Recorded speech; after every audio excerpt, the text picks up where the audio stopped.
And now, here's your host of Shaping Success, Wes Tankersley. What is up, everyone? Welcome to Shaping Success. This is morning coffee, but with a kick. So, right next to me here, I got. Let's see. Look, we do the camera thing. We've been talking about this. You got to point the other way now. There we go. Yep. This is Robert Watson. He is a friend of mine that has been on the podcast before. We've got people. I don't know, Robert, if you can see the chat box, but we do have people on the side in a chat box. You might have a window that shows you it, and we'll read off questions as we go through here. But that's Nikki from TikTok, Nikki from YouTube, Nikki from all over. But we have decided that on Wednesdays we are going to break down a book, and a pretty interesting book written by, you. Exactly. Thank you, Vic and Nikki. I can see you in the screen. Awesome. So tell us a little bit. You know, you and I have talked about this on the podcast. We actually have an episode coming out in about 2 weeks. It'll talk a little bit more about it. But why did you decide to write this book? It's called Ars Victorious: What Makes Life Better. It's really kind of a gift to my kids, a little bit of a legacy to my kids and my grandkids. The idea is that, how do you make life better? What keeps you in a constant state of improvement? What can you learn from the lessons in life? Or does life happen for you or to you? These are the things that people are always puzzling through, as they can sometimes look at themselves being somewhat a victim of life, as opposed to being a person who's constantly getting a lesson. In other words, every obstacle is an opportunity to grow, assuming that the obstacle doesn't take you out of the game completely. Yeah, and for those of you who have followed you on TikTok for a long time, this is kind of the basis of the videos that you put out, right? Like, it's like, yes, the reality is that we have two ways of looking at the process. We can look at it as, something bad that happened, or something that will be useful in helping us get to the next step, right? Yeah, what I did was I took all the instances where, my occupation and or my hobbies decided to try to take my life, and it was whether or not I could survive that, right?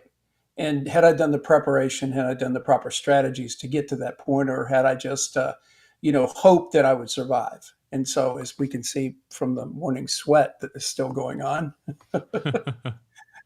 We talked about that a little bit this morning, because this is literally what's going on here. It's 5 o'clock here, it's 6 o'clock there. You're walking in after your daily run, which you have this awesome streak going on. Are you 23 something? Where are you at on that? 32:26. I knew there was a 2 and a 3 in there. Yeah, that's it. Yeah, I'm getting, I think it's March, I hit 9 years. 9 years of So running that's every day. Yeah. Most of the time I don't pay any attention to the years. I just pay attention to big digits now. Mhm. Like one friend said, last year she earned her comma because she went from 900 to 1,000. Yeah. And so, now I'm on the quest to make even numbers. So the next big number for me is 4,000. Yeah. But in between, I'll hit 9 years and 10 years before I make 4,000. So that's kind of weird, isn't it? Yeah. Yeah, it's amazing. It's funny, the story behind that. You guys can hear that a little bit more in previous episodes, so go back and check those out on the podcast. But it's inspiring a lot of people, so we appreciate you every morning. You got it. This book, I've read through it briefly, and I'm reading through it again because we're going to break this thing down. We're going to talk a little bit about each story, each essay, each chapter, whatever you want to call it. That you call them essays in there, and they're just kind of short little essays. The book's about 200 pages long.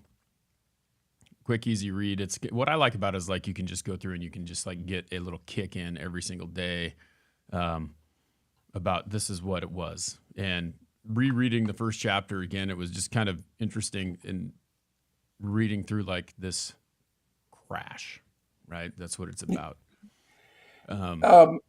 Yeah, I decided to start from the end because you got to kind of know where you want to go before you can get there.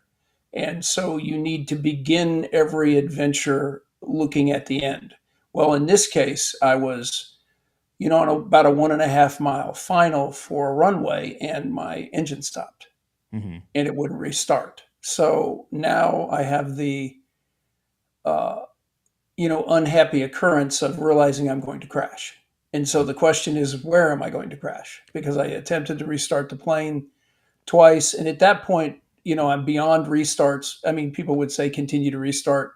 At this point, I have to start worrying about where the plane's going down at and have to start. As you all know from the Scully incident in the Hudson River, there comes a point in time where you decide the plane is unrecoverable and you just decide to, put it down. And Yep. so that was my problem. I had to decide where it was going down. And I don't really know what hole the golf course was on, but I had two fairways in front of me and a bunch of trees. And so basically I could see the end, which was the very end of the runway was my goal. Only problem was I had golfers, trees, a ditch, and a few things in front of me, and I didn't know if I could make it. And the question was, did I have enough training?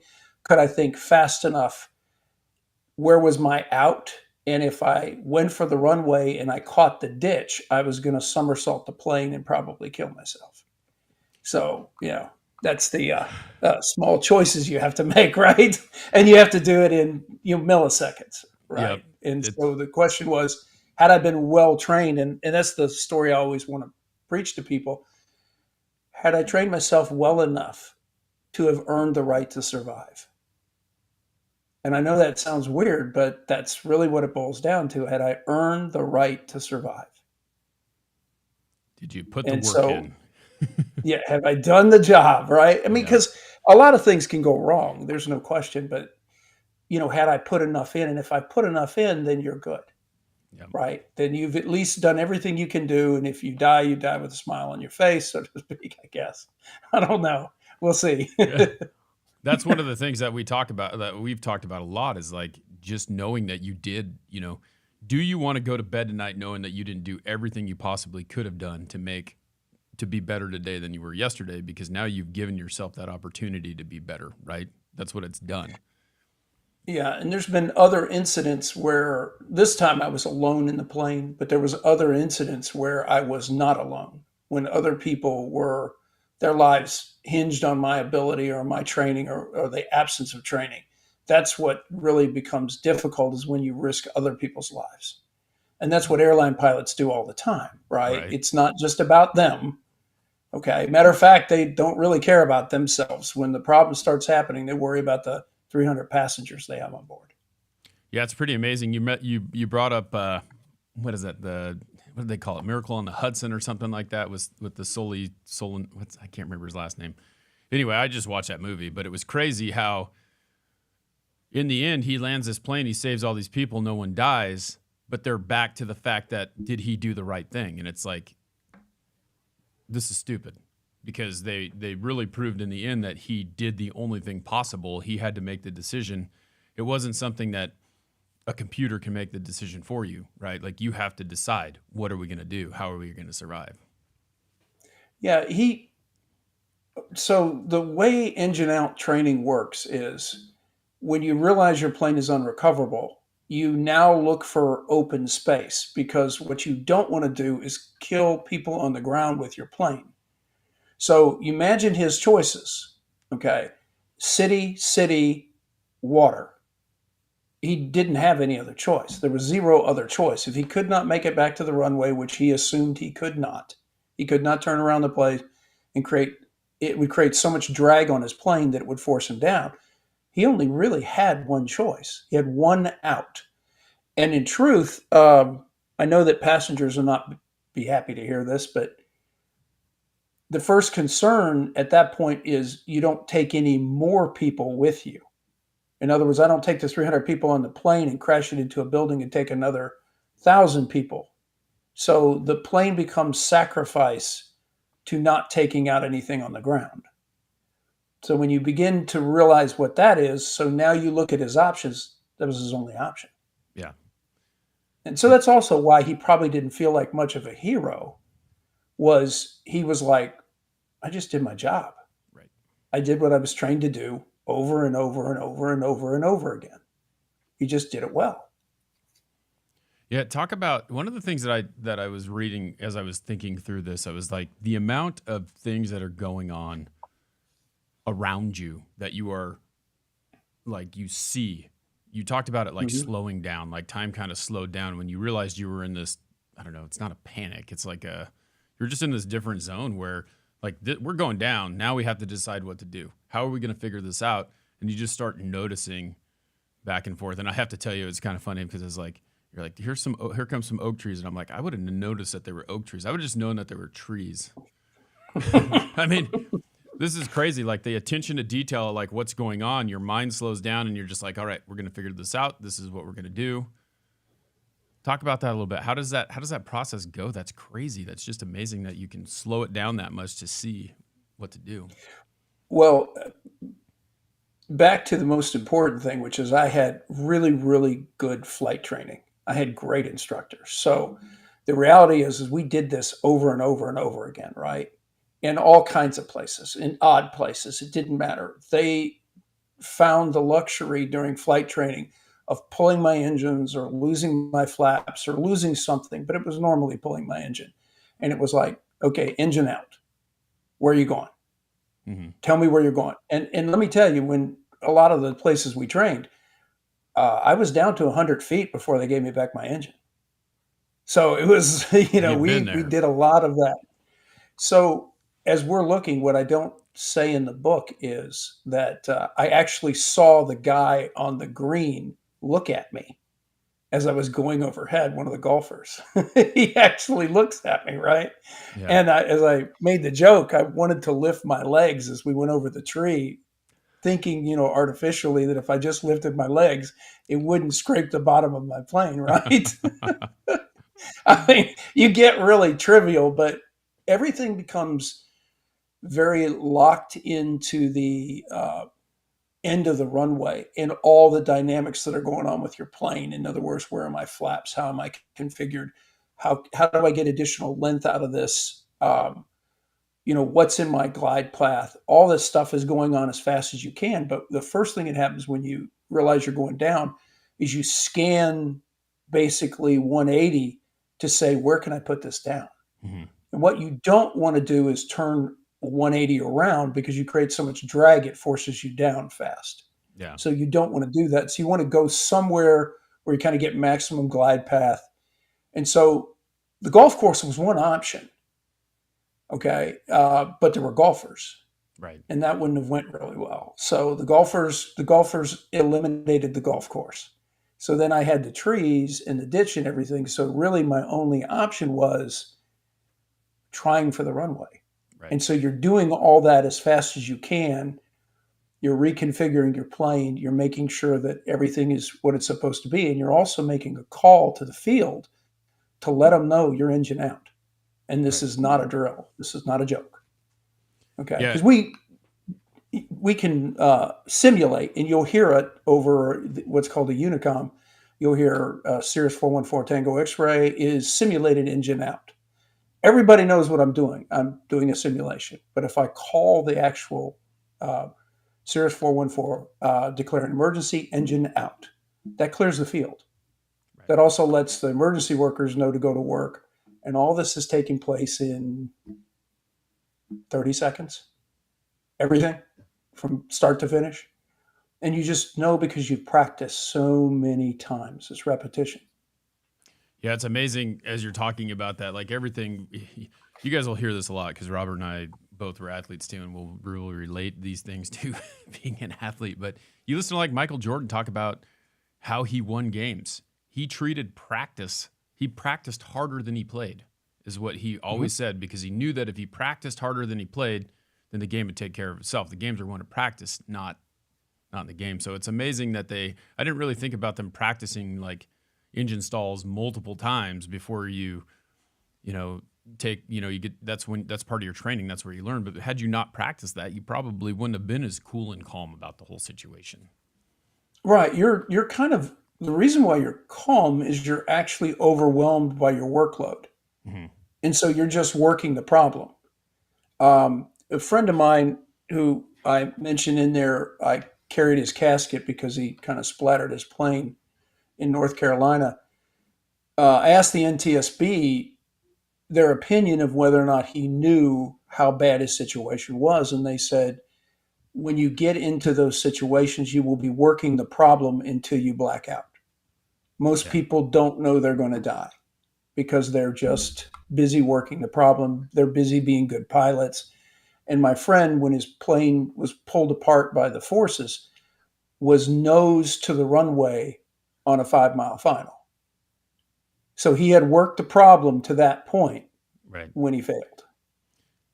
Yeah, it's literally that fight or flight because you're only trying to figure out a way to survive. That's all there is to it. Yes. And if you've practiced it, your eyes aren't going to be on I'm going to die. You're going to be Yes. We're going to make this happen. How are we going to make it happen? And the more times you're kind of faced with extinction, you become better at coping with and working through your patterns, and you just work through them. And the biggest concern we always have is that people will freeze, but we're so busy working that you don't freeze. You're just Right. working the problem, working the problem, working the problem. Yeah, that's just amazing. And so, the book's coming out here into the month, probably beginning of next month, but this is just the beginning. And it's funny because we talked about it last night. It's beginning, but we begin in the end. Yes, yes. And it's just amazing. I started to look through it, then we get into like the maxims, these maxims. Tell us about these maxims. There's 13 maxims for the art of victory. Tell us about that. Well, there's kind of an intellectual scaffolding, if you will, of how you want to run your life and what everything should look and feel like and how you're going to process things through your brain. And so I kind of end up literally talking in verse, if that makes any sense. Like concepts like life doesn't happen to me, it happens for me. But these things form my psychological underpinning, my philosophy of life. Therefore, we're always arguing about better. We're always moving forward. Injuries. Injuries are part of the game. Challenges are part of the game. We were talking last night with a friend, and I said the way people approach a victim mentality is like walking into the gym and blaming the weights for your pain, right? And I'm like, if you lift weights and you try to progress, you're going to hurt. That's part of, you lift to failure, right? Right. Well, that hurts. Well, I'm not going to walk in and blame the weights for the fact that I'm getting bigger and stronger. Well, why are you blaming life's challenges for making you better? Right. And yet people do. They sit there and go, well, oh my God, I had such a tough year. And I'm like, you're here. How tough is it? You survived. Somebody said you are your year is you survived the worst things that happened to you. Yep. So, that's not such a bad thing. And if you begin to see life as a set of lessons, then you look at it and what you're trying not to do is repeat crap. That's Right. it. You just don't want to repeat it. I mean, I do enough stupid crap like all of us. You just don't want to repeat it, right? Yep. And so all the maxims try to do is underpin a philosophy of life that you can approach everything with. And it keeps you calm, it keeps you cool, it keeps you with the perspective of even when it's bad, you're healing and growing. Okay. Because like a young lady asked me, she started running streak, and she said, how do you work through injuries? I said, you just run through them. But I said, you make sure that you're not doing more damage to yourself. So your tempo will slow, all that kind of stuff. But to be honest with you, it's not really luck. It's just preparation. You're trying to take care of your body. You're trying to put the best things in. You're trying to stretch, all these kind of things. But, repetitive stress, oh my God, after almost 9 years, the repetitive stress, silly. So I work through at least one injury a year. And you survive. Yep. You just work through it. You figure out a way to make it work. You extra ice, extra Tylenol, stretch more, cool down more, slow it down, speed it up, whatever you got to do. Right. And when you get a philosophy, and that's what the maxims were designed to do, is create a philosophy of life where you begin to look at, I have a tool in my tool belt for any problem. Mm-hmm. Like I want to talk, I want to decide how I go from here where we are right now. And this podcast is a wonderful example of what I kind of preach in the book is we're going to do a lot of failures, and everybody gets to watch me get better at these podcasts, because my first one, and this is like my second, so I'm really going to suck for a while, but that's okay, because the sucking part, as I learned, like I'll get a backdrop, I'll get baffling in for noise, I'll get better at, finding something to do with my hands, which are moving out of the, Right. out of people's space, and I'll look better, more at the camera.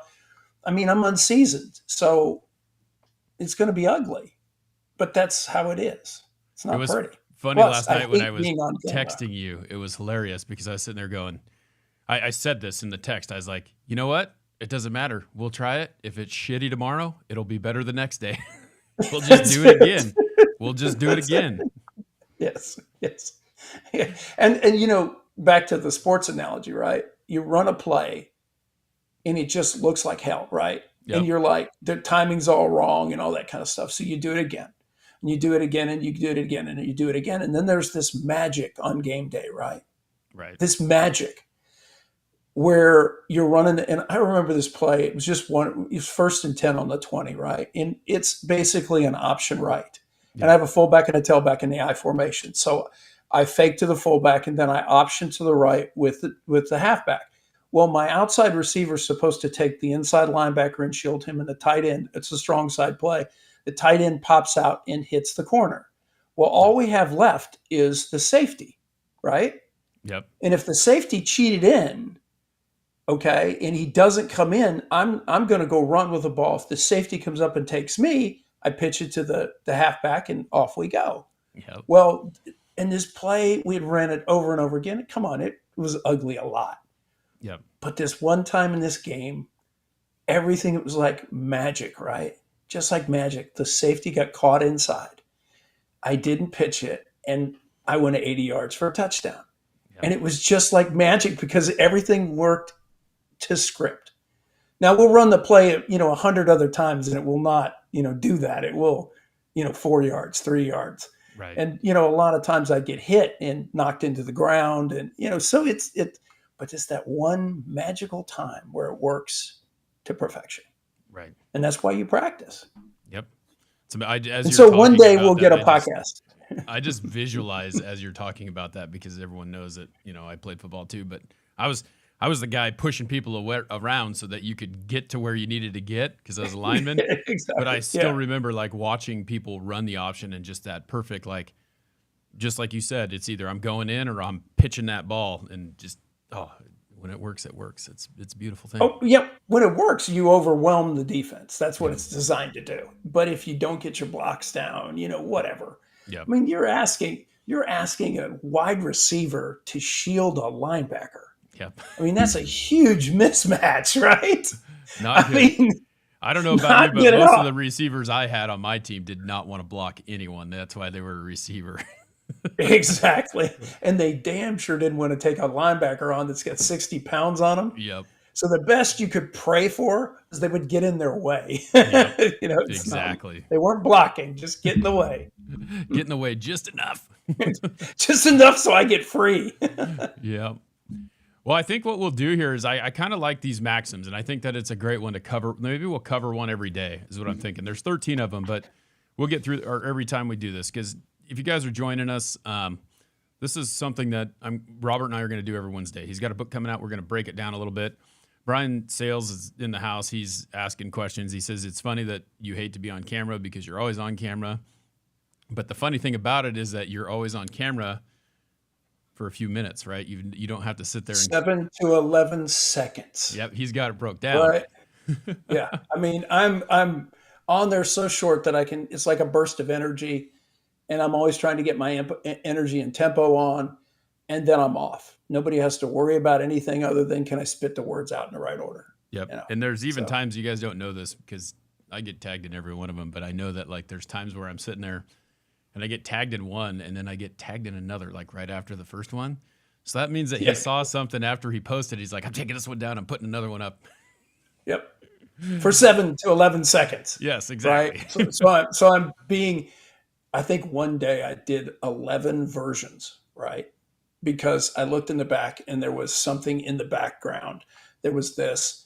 The sweat was too profuse. Like finally I've stopped sweating. But the sweat was too profuse where there was literally dropping off the front of my nose, right? I'm like, and so I'm sitting there with a towel trying to wipe myself down. So yeah, there's a lot of dynamics. And like I said, I don't like being on camera. Yeah, I think it's funny because I have, where's it at? Over there. I have my grandfather's chair sitting in the background, and just, I know you're not as old as my grandfather was, but you just remind me of that presence that you just walk into a room and Nikki says you look great on camera. I think that we're all worried about the way that we look, but it's just that, square shoulders, square jawline, just, you got that persona that you can just, people want to listen, I'm sure, when you walk in the room. So I think you just gotta, it comes with territory, right? Over time, you're not even gonna care anymore. And you do a great job. And this is just, my son talked me into this TikTok thing about 2.5 years ago. Well, yeah, it's something like that. And I got on there and I mean, I was awful, just blithering awful. Right. But I just gutted through and I said, eventually I'll get better at this. And he goes, Dad, you're not too terrible, but here's what you need to change. Right. Yep. So I'm being coached and he did a really good job. Yep. Well, so we'll talk about this last one here real quick. The first maxim, we'll talk about it real quick because I think that this is very important. I think a lot of times I've talked about who wrote that book. Now I'm trying to remember the book, but beginning with the end in mind, right? Right. And I read a book from Arnold Schwarzenegger. I read a book. Who's it? Napoleon Hill, who talks about that, the 7 habits or 6 of highly successful people. He talks about beginning with the end in mind, where I like the idea of someone talking about a camera. Like, you're going to do something, right? Like this book. Okay, you're going to write this book. You probably wrote down a bunch of stuff. If you think this way and with the end in mind, you thought about everything that you want in the book. So you zoomed out, big picture. Like, what's it going to look like? Where are we going to be at? And started writing those things down or thinking them in your head or whatever. And then you went back to the little steps that you had to do in between to get there, right? So you zoom back in and start from there. Yeah, because you just basically look at the end and you say, where do I want to be? And in my case, I wanted to be at the end of the runway. What little things did I need to do to get enough lift out of my plane to get me to the end of the runway? What more could I do, right? What else could I do? What did I know? What was in my tool belt that I could do? I broke this down to the simplest thing, how to get from the beginning to the end. And I said, you need strategy, you need a plan. Right. There's often times where you lack the ability to actually execute the plan. So you got to acquire the abilities, the knowledge, skills, or excellence to be able to get there. And then you have to fearlessly execute whatever plan you have. As bad as it may sound, or as uncomfortable as you may feel about getting on a podcast and just saying, I'm just going to gut it out. If it's crap, it's crap. Right. And you just say, well, what's your strategy? Well, my strategy is I've got things in front of me that I can lean on as we get through this. And thank God I've got a seasoned co-host who can kind of keep it moving where I'm not stuck thinking. Right. Yeah. And that's all you're trying to do is you're just trying to say, what do I think's missing? And then you're dynamically adjusting to everything that comes in your life because you can't plan for everything. Yep. And, in the case of this crash, because it ends up being a crash that I can actually reuse the plane, which is the best kind of crash. But in this case, I actually got a little assist from wind. I got a little brush down the runway, which gave me an extra little bit of lift to clear the ditch and survive. But it wasn't, the wind could have shifted and done the other thing too. Yep. So, some of it is at the end, it's luck. Yeah, and you have to be able to use all those tools that you learned in order to make it happen. So Well, one of the most things in part about this maxim is remember the word compelling. The end that you want has to be compelling enough juice in it to pull you forward. In my case, it's living, surviving was the juice. But it's like for us, if we want to lose weight or whatever we want to do, where's the juice? yep, What's going to get us up every single solitary day and do what we need to do? How are we going to be excellent? They talked about Michael Jordan. They've been running lots of clips on TikTok about him. But the fact is they just said, he was just a monster for showing up in practice. He was a monster for showing up in games. He just kept showing up. Some of that's what we have to do. yep. Don't believe what Scottie Pippen says. Oh man, that guy. Well, we'll go through one of these every day. This is kind of what we want to do. I think it was a really good, I don't even think it was a trial run because last week we did an interview to talk about it, but it's a great book and I'm excited for everyone to see it. So what we're going to do is there is 40, how many chapters are there? I got to go back through there. 40. Yeah, there's 40 chapters in this book. So we just talked about the first one and we're going to talk about the second one. Sometimes it may take a little bit longer. We may break it down into 2 episodes. We're going to do this every Wednesday. I do the morning coffee Monday, Tuesday, and then Thursday, Friday, but we're going to do this and we're trying to decide what we're going to call it because it's going to be something a little bit separate, but going through it. But it really, what I like about it is it goes along the lines of what Shaping Success is because that's what I do. I go through, we talk about certain things that help us to become better. I was talking about the 7 Habits of Highly Effective People, which is by Stephen Covey, which I don't know why I had the brain fart, but I did. But he talks about one of the 7 habits is beginning with the end in mind. And it's just a great one. But it's all about figuring it out. And we want to help you kind of figure that out. Robert's been through a lot of really cool stuff. And, we all have been. And that's what we have to learn. And that's what we have to figure out is how we use those as lessons. So that's what we're going to do. We're going to break it down. And we're going to help you figure it out. Excellent. Yep. Well, Robert, I look forward to next week, and we'll try and get some more interaction. If you guys can share this wherever you see it, we're going to work on getting this. It's on YouTube right now live, but I'm going to start SEOing it, getting it in different positions, and we'll get it broke down and get it out for you to check it out, clip it, all that stuff. I wanted to say thanks. We have we have a new Patreon last night. Anna Mellon joined Patreon. Nikki is a Patreon. If you guys want a shout out at the end of the show, come hang out. Join the Patreon. It's as little as $3 a month. You can help support the show. And until next week, I'm going to say until next week because that's when we'll see Robert again. Absolutely. I challenge you to find the shape of your success.